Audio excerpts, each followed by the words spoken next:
રાજકોટ જિલ્લાના જેતલસર જંકશનને બચાવવાના છેલ્લા 9 દિવસથી ચાલી રહેલા આંદોલનનો આજે સુખદ અંત આવ્યો છે। જેતલસર જંકશનને એક સમય રેલવેનું મહત્વનું હબ ગણાતું ત્યાં ધીમે ધીમે વિવિધ વિભાગો અધિકારીઓની બદલી કરવામાં આવતા સ્થાનિકોમાં રોષ જોવા મળ્યો। આ મામલે જેતલસર રેલવે બચાવ સમિતિ અને ગ્રામજનો દ્વારા છેલ્લા 9 દિવસથી ઉપવાસ આંદોલન છેડવામાં આવ્યો છે। સ્થાનિક આગેવાનો અને ધારાસભ્ય જયેશ રાદડિયાની મધ્યસ્થી બાદ કેન્દ્રીય મંત્રી મનસુખ માંડવિયા સાથે ટેલિફોનિક ચર્ચા થઈ। ત્યારબાદ દિલ્હી ખાતે રેલવે મંત્રી અશ્વિની વૈષ્ણવ સાથે અડધો કલાક લાંબી બેઠક યોજાઈ। બેઠકમાં જેતલસર જંકશનને અમૃત સ્ટેશન તરીકે વિકસાવવા સાથે રેલવેની તમામ સુવિધાઓ પુનઃ કાર્યરત કરવાની બાંયધરી આપવામાં આવી। આ ઉપરાંત 100 બેડની શ્રમ રોજગાર મંત્રાલય દ્વારા હોસ્પિટલ અને રમતગમતનું મેદાન પણ વિકસાવવાની ખાતરી મળતા ગ્રામજનોમાં ખુશીનો માહોલ જોવા મળ્યો। અમારી માંગણીઓ સ્વીકારવામાં આવતા અમને ખૂબ જ ખુશી છે। જેતલસર ઉપર જે અન્યાય થયો એ ડિપાર્ટમેન્ટનો ખસેડવામાં આવ્યા હતા એ વિરોધમાં અમે આંદોલન પર બેઠા હતા। રેલવે મંત્રી સાથે વાત કરાવી અમારા તમામ પ્રશ્નોનું નિરાકરણ લાવ્યા છે। જેતલસર ગામ બેરોજગારી અને પડી ભાંગવાની બીક નીચે હતું, જેને આજે આશ્વાસન મળતા મોટી શાંતિ થઈ છે। જેતલસર જંકશન એક સમયે રેલવે માટેનું હબ હતું, ધીમે ધીમે અહીંથી સુવિધાઓ ઓછી કરવામાં આવી। આ પ્રશ્ન છેલ્લા 9 દિવસથી ગામ લોકો ઉપવાસ પર હતા। આ અંગે કેન્દ્રીય મંત્રી મનસુખ માંડવિયા સાથે ચર્ચા કરી દિલ્હી ખાતે રેલવે મંત્રી સાથે બેઠક યોજી। રેલવે મંત્રીએ જેતલસર જંકશન માટેના પ્રશ્નો સાંભળી રેલવે બોર્ડ અને DRMને સૂચનાઓ આપી। આગામી દિવસોમાં જેતલસર જંકશનનું નવું ડેવલપમેન્ટ થશે એવો વિશ્વાસ છે।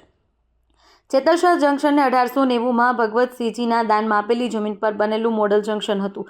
તેને ઉચ્ચ અધિકારીઓ તોડવાનો પ્રયત્ન કરતા હતા। એના તમામ વિભાગો આજુબાજુના સ્ટેશન પર ખસેડી દેવામાં આવ્યા છે, પરંતુ અમારી ધારાસભ્ય જયેશભાઈ અને મંત્રી મનસુખભાઈ સાથેની દિલ્હીમાં રેલવે મંત્રી સાથે મીટિંગ સફળ રહી। મંત્રીએ લોકોને લોબી, ડિઝાસ્ટર મેનેજમેન્ટ, અન્ય ટ્રેક પરની સુવિધાઓ પાછી આપવાની સાથે જેતલસરને અમૃત સ્ટેશન તરીકે ડેવલપ કરવાની ગેરંટી આપી છે।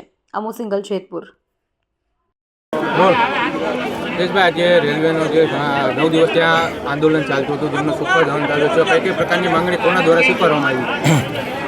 જેતલસર જંકશન એટલે હું માનું છું કે એક સમયે રેલવે માટેનું આખું હબ હતું। વર્ષો પહેલાં એમ કાયદેસર કહેતું કે જેતલસર જંકશનનો જમાનો હતો। ધીમે ધીમે આ જંકશનની અંદરથી અમુક વસ્તુ અહીંથી લઈ લેવામાં આવી, અધિકારીઓની અહીંથી બદલી કરવામાં આવે, લોબી સહિતના અનેક પ્રશ્નો ઊભા થયા। ત્યારે લગભગ મહિના દિવસ પહેલાં આની રજૂઆતો થઈ અને છેલ્લા 9 દિવસથી જેતલસર જંકશન રેલવે બચાવો સમિતિ, જંકશનના તમામ આગેવાનો અને ગામ લોકો મળી અને ઉપવાસ ઉપર આ માગણીઓને લઈને બેઠા કે જંકશનની અમારી એટલી આ રજૂઆત છે, માગણીઓ છે અને જેતલસર જંકશનને બચાવવા માટેની એટલું એમાં રેલવે તંત્ર ધ્યાન આપે। સાથે ઉપવાસ ઉપર 8 દિવસના ઉપવાસ બાદ મેં પણ આ છાવણીની મુલાકાત લીધી હતી।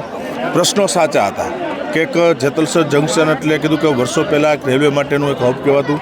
એ બાબતે ધ્યાન લઈ અને આપણા સાંસદ કેન્દ્રીય મંત્રી ડૉક્ટર મનસુખભાઈ માંડવિયા સાથે મારે ટેલિફોનિક ચર્ચા થઈ। મેં કીધું સાહેબ આ રીતના પ્રશ્નો છે અને જંકશનની મેં રૂબરૂ મુલાકાત લીધી છે અને આ પ્રશ્નો માટેનું માન્ય રેલવે મંત્રી સાથે આપણે મિટિંગ કરીને નિરાકરણ આનું કરવું જોઈએ। મનસુખભાઈને પણ વાતને ખ્યાલ હતી અને કીધું કે 2 દિવસની અંદર, કારણ કે લોકસભાનું બજેટ સત્ર રજૂ થવાનું હતું, બજેટ સત્રના બીજા દિવસે મનસુખભાઈ ત્યાં બોલાવ્યા। અહીંથી જેતલસર જંકશનથી દિનેશભાઈ ભુવા અને અહીંથી 5-6 ગામના આગેવાનો, કાર્યકર્તાઓ ત્યાં દિલ્હી ગયા। રેલવે મંત્રી અશ્વિની વૈષ્ણવજી સાથે અડધી કલાકની મિટિંગ થઈ અને જે મુશ્કેલી, જે પ્રશ્નો હતા એમની વિગતો થઈ અને રેલવે મંત્રીજીએ પણ એને રેલવે બોર્ડને જાણ કરી, DRMને જાણ કરી અને ખાતે પછી એક પ્રશ્નોનું નિરાકરણ, એ નિરાકરણની સાથે વિશેષ કે જેતલસર જંકશન માટે શું કરી શકે એ પણ રેલવે મંત્રીજી અશ્વિની વૈષ્ણવજીએ મનસુખભાઈના મારફત આખું ધ્યાન આપ્યું છે। એટલે હું માનું છું કે એ પ્રશ્નોનો તો અંત આવ્યો છે, સાથે નવું પણ ડેવલપિંગ જેતલસર જંકશન માટે આવનારા દિવસોમાં થશેનો વિશ્વાસ છે અને આ તકે કેન્દ્રીય રેલવે મંત્રી અશ્વિની વૈષ્ણવજીનો આભાર વ્યક્ત કરું છું અને પોરબંદરના સાંસદ અને કેન્દ્રીય મંત્રી મનસુખભાઈ માંડવિયાનો પણ વિશેષ આભાર વ્યક્ત કરું છું કે એમના માર્ગદર્શન થકી આ પ્રશ્નનું નિરાકરણ થયું છે।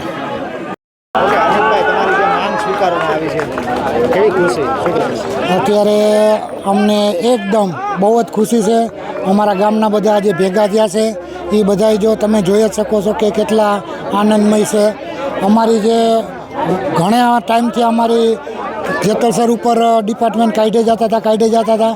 આજે અમે 7-8 દિવસ ત્યાં ઉપવાસ ઉપર બેઠા હતા, જેથી કરીને અમારું જયેશભાઈ છે, મનસુખભાઈ માંડવિયા કેન્દ્રીય મંત્રી છે, એ બધાએ અમારા આગેવાનોને બધાને સાથે લઈ અને રેલ મંત્રી સાહેબ હારે વાત કરાવી અને જેથી કરીને અમારા બધા પ્રશ્નોનું સોલ્યુશન થયું અને અમને આથી સારામાં સારી બધી વ્યવસ્થા છે, સુવિધા છે, એ બધી અમને દેવાની એ લોકોએ મૌખિક ગેરંટી આપી અને એ ગેરંટીથી આજે અમારા ગામને એકદમ બહુ જ ખુશી છે અને આજે અમારા ગામને એટલી ખુશી છે કે અમારું ગામ જે બેરોજગારીથી અને પડી ભાંગવાથી ને જે એને ભયને બીક હતો, આજે એ બધાથી એને બહુ આમ શાંતિ થઈ છે અને એને બહુ આશ્વાસન મળ્યું છે અને એનાથી આજે બહુ જ ખુશી થયા છે. આથી અમારી બધાને અમારા આગળના ઉપલા બધા નેતા આગેવાનો, મીડિયા લોકો બધાનો અમારા સહકારથી અમે બધા ગદગદ થયા છીએ અને અમને એમ છે કે આવું આવું બધી રીતે અમને મળે. કહેજો જેતલસર જંકશનને વર્ષોથી જે ઉચ્ચ અધિકારીઓ તોડવાનો પ્રયત્ન કરતા હતા, જે ભગવતસિંહે 1890માં એક મોડેલ જંકશન બનાવેલું અને 10 લાખ ચોરસ મીટર જેટલી જમીન એને દાનમાં આપી અને 9 ટ્રેક અત્યારે પણ કાર્યાન્વિત છે. તમામ ડિપાર્ટમેન્ટો રેલવેના અહીં ચાલતા હતા, જે ધીરે ધીરે આજુબાજુના સ્ટેશનોમાં અને અન્ય જગ્યાએ ખસેડી દીધા. અહીંયા એક સમયે 12,000 થી 15,000ની વસ્તી હતી, 3,000 જેટલો સ્ટાફ હતો, 1,500 જેટલા નિવૃત્ત કર્મચારીઓ હતા, 900 જેટલા ક્વાર્ટરો હતા. આ ક્વાર્ટરોમાંથી અડધા પાડી નાખ્યા, નવા બનાવે છે. આવડી મોટી લેન્ડ અવેલેબલ હોય છતાં પણ આ જેતલસર જંકશનને ભાંગવાનો પ્રયત્ન એટલે કરતા હતા કે આ ઉચ્ચ અધિકારીઓની નીચે કામ કરતા લોકોને કદાચ અહીંયા આવવું પડે એમ હતું. એટલે આના અનુસંધાને અમારા જયેશભાઈ રાદડિયા ધારાસભ્ય શ્રી, મનસુખભાઈ માંડવિયા અમારા MP અને અમારા મંત્રીશ્રી, આ બંનેએ અમારી મિટિંગ ગોઠવી દીધી અને મનસુખભાઈ પોતે સાથે આવ્યા અને રેલવે મંત્રી સાથે અશ્વિની કુમાર સાથે અમારી મિટિંગ ગોઠવી. બજેટનો બીજો દિવસ હતો છતાં પણ અડધી કલાક અશ્વિની વૈષ્ણવ સાહેબે અમને બહુ શાંતિથી સાંભળ્યા અને આ રેલવેની જે પોટેન્શિયાલિટી છે એનો સંપૂર્ણ ઉપયોગ કરવાની ગેરંટી આપી. અમારી વચગાળાની માગણી લોકો લોબી, ડિઝાસ્ટર મેનેજમેન્ટ, અન્ય ટ્રેકો ઉપર બીજી અન્ય સુવિધાઓ જે વહી ગઈ છે તાત્કાલિક પાછી દેવી, જેતપુરને પેરેલલ બંને રોડ દેવા, આ બધી જ માંગણીઓ જે 6 માંગણીઓ હતી એ સંતોષવા માટે અને તાત્કાલિક ચેરમેન રેલવે બોર્ડને પણ ફોન કર્યા, DRMને પણ ફોન કર્યો અને અન્ય લગત અધિકારીઓને પણ અમારી હાજરીમાં જ આ સૂચનાઓ આપી છે કે ઝડપથી આ લોકો લોબી અને અન્ય જે લોબીઓ ખસેડવામાં એ પાછી આપવામાં આવે જેતલસર જંકશનને અને જેતલસર જંકશનને અમૃત સ્ટેશન તરીકે વિકસાવવાની પણ એને બાંયધરી દીધી કે આ જેતલસર જંકશનને હું અમૃત સ્ટેશન તરીકે ડેવલપ કરી રહ્યો છું અને અહીંનું રમતગમતનું મેદાન આ માટે પણ અમને મનસુખભાઈ માંડવિયાએ એમ કીધું કે હું ડેવલપ કરી દઉં છું અને આવડી મોટી જમીન હોય તો 100 બેડની શ્રમ રોજગાર મંત્રાલય દ્વારા એક હોસ્પિટલ પણ અહીં બનાવી દઉં છું.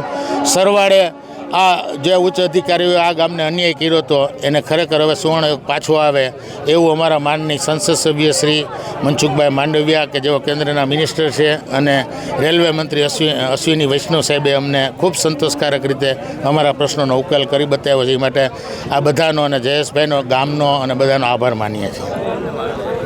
દેશ અને દુનિયાના સમાચાર જોવા માટે અમારી ચેનલ વાત્સલ્યમ સમાચારને સબસ્ક્રાઇબ કરો અને બેલ આઇકોન પર ક્લિક કરો, જેથી આપને રોજે રોજની તમામ અપડેટ મળતી રહે. સાથે જ અમારા Facebook અને Instagram પેજને ફોલો કરો.